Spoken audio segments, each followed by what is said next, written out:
नमस्कार. श्रावण महिना म्हटला की सण हे आलेच. तर आज आपण नागपंचमी विशेष पारंपरिक पद्धतीने उकड्या लाल तांदळाच्या हळदीच्या पानपातोळ्या बनवणार आहोत. तर त्यासाठी 2 वाट्या उकडे लाल तांदूळ घ्यावे. हे गावचे तांदूळ आहेत, पण आता बाजारामध्ये अशा प्रकारचे तांदूळ मिळतात. जर हे तांदूळ नसतील तर रेशनचे तांदूळ देखील वापरले तरी चालतील. तांदूळ चांगले साफ करावेत व 2-3 वेळा चांगले धुवून घ्यावे. धुवून झाल्यानंतर त्यामध्ये तांदूळ बुडेपर्यंत पाणी घालावे आणि रात्रभर भिजत ठेवावे. साधारण 6 ते 8 तास भिजत ठेवावेत. 6 ते 8 तास किंवा रात्रभर भिजत ठेवल्याने तांदूळ चांगला भिजला जातो. उकडा तांदूळ असल्यामुळे त्याला जास्त तास लागतात. साधे तांदूळ 4 तासामध्ये भिजले जातात. आता तांदळातील पाणी सगळं निथळून काढावे व एका मिक्सरच्या मोठ्या भांड्यामध्ये तो सर्व तांदूळ थोडा थोडा करून वाटून घ्यावा. वाटताना त्यामध्ये जास्त पाणी घालू नये. गरज वाटेल तेव्हाच थोडे थोडे पाणी घालून तांदूळ चांगले वाटून घ्यावेत. उकडे तांदूळ असल्यामुळे मिक्सरमध्ये लगेच त्याची बारीक पेस्ट होत नाही, त्यामुळे घाई करू नये. अशा प्रकारे प्रथम त्याची कणी होते. त्यामध्ये गरजेनुसार थोडे थोडे पाणी घालावे व बारीक पेस्ट तयार करून घ्यावी. पहा, अशा प्रकारे छान पेस्ट तयार करून घ्यावी.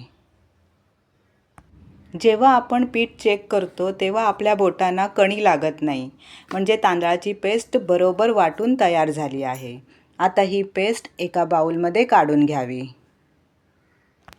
आता राहिलेल्या तांदळाची देखील अशा प्रकारे पेस्ट करून त्या बाउलमध्ये काढून घ्यावी.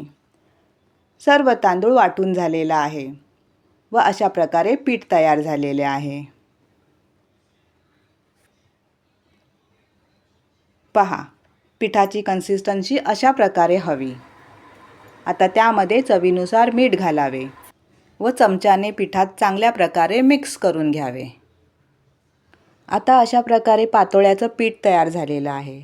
आता आपल्याला पातोळ्याचं सारण तयार करायचं आहे. पातोळ्याचे सारण तयार करण्यासाठी 2 वाट्या खवलेलं ओलं खोबरं घेतलं आहे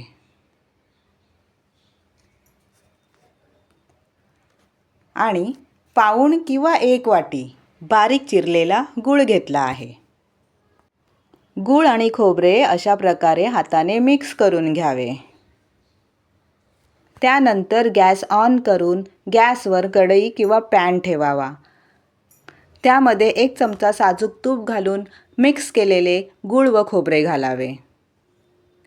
गूळ वितळून गूळ व खोबरे एकजीव होईपर्यंत चांगले परतून घ्यावे.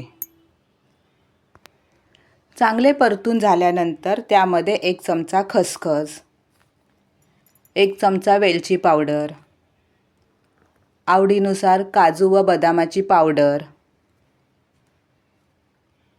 तसेच थोडं जायफळ किसून घालावं. पुन्हा एकदा सर्व परतून घ्यावे.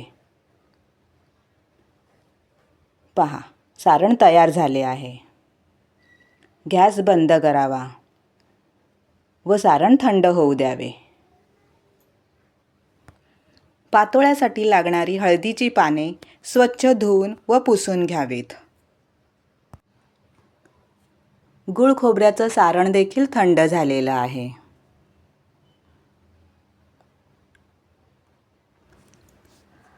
आणि हे पातोळ्यासाठी लागणारं पीठ, हे तांदळाचं पीठ देखील फार चांगल्या प्रकारे तयार झालेले आहे. आता पातोळ्या बनवायला सुरुवात करूया. एका हळदीच्या पानावर पीठ घालावे. चमच्याने पसरवावे. चमच्याने जमत नसेल तर हाताच्या बोटाने पसरवावे. गरजेनुसार पीठ घेऊन थापावे किंवा हाताच्या बोटाने पसरवावे. अशा प्रकारे पसरून झाल्यानंतर गूळ व खोबऱ्याचे सारण घालावे. सारण व्यवस्थित घातल्यानंतर अशा प्रकारे दुमडून घ्यावे. पानाला दोन्ही साईडने दाबून घ्यावे व पान बंद करावे. पीठ बाहेर आल्यास ते काढावे. अशा प्रकारे एक पातोळी तयार झाली आहे. ती आता एका डिशमध्ये काढून घ्यावी. आता दुसरी पातोळी करूया. पुन्हा पानावर पीठ लावले आहे आणि ते चांगल्या प्रकारे पसरून घेतले आहे.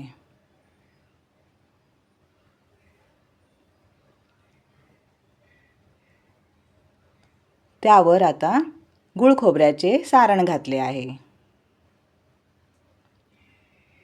व पान दुमडून बंद करून घेतले आहे.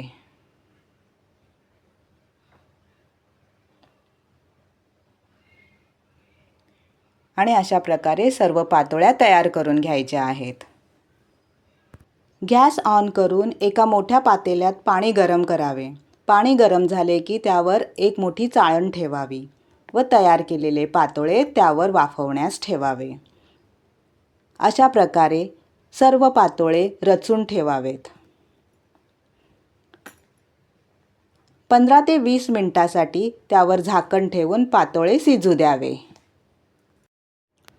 15 ते 20 मिनिटांनंतर पातोळे खूप चांगल्या प्रकारे शिजले गेले आहेत. त्यावरील पान देखील सहज निघते. पानाला पीठ अजिबात लागलेले नाही आहे. बोटाला देखील पीठ लागत नाही आहे. म्हणजेच पातोळे खूप छान शिजले आहेत.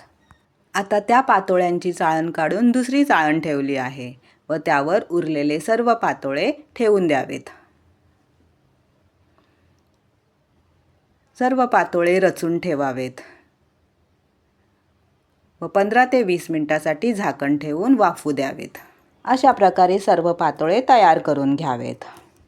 बाजारात आता हळदीची पाने भरपूर प्रमाणात येतात. प्रत्येक घरातील गृहिणी ही तर सुगरण असतेच. म्हणून तर नागपंचमीला प्रत्येक घरात हळदीच्या पानांचा घमघमाट सुटलेला असतो. हळदीच्या पानातील पान पातोळ्या बऱ्याच घरात बनवल्या जातात. अशा प्रकारे देखील पातोळी नक्की बनवा. नागपंचमी विशेष पारंपरिक पद्धतीने केलेले उकड्या लाल तांदळाचे हळदीच्या पानांवर केलेले पान पातोळे चवीला खूप भन्नाट लागतात. गरमागरम पातोळीवर साजूक तूप घालून त्याची चव दुप्पट होते. म्हणून लहानांपासून मोठ्यांपर्यंत सर्वांनाच या पानपातोळ्या खूप आवडतात. तुम्ही एकदा नक्की ट्राय करा आणि एन्जॉय करा. तुम्हाला ह्या पारंपरिक पद्धतीच्या गरमागरम आणि लुसलुशीत पातोळ्या नक्की आवडतील. रेसिपी आवडल्यास लाईक करा, शेअर करा आणि न विसरता आपली घरगुती लाईफ या चॅनलला सबस्क्राईब करा. पुन्हा भेटूया नवीन रेसिपी सोबत. धन्यवाद. श्री स्वामी समर्थ. जय जय स्वामी समर्थ.